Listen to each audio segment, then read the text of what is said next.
Hi, this is Jason Fry, the basement guy with Healthy Basement Concepts, and today I wanted to show you we're in a newer house built in the 2000s, and the builder put in this newer style drain system here, and what it does is it goes vertical right here, and on one side it doesn't have any perforations, and on the other side you can see these slits in here, and what they're doing is they're using this as a form for the footer, and then they pour the concrete footer next to this so they don't have to use wood. The issue is that water can't get on this side of the pipe, and it's only collected it on the other side.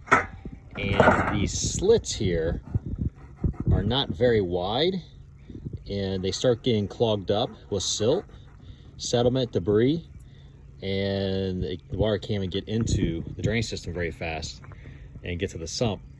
And we're out here waterproofing this basement and ripping this stuff out and doing our system. So this is what we're going to start seeing in the future, is more of this with these newer houses built in the 2000s and to current and in the future. I just wanted to show you that. Thanks.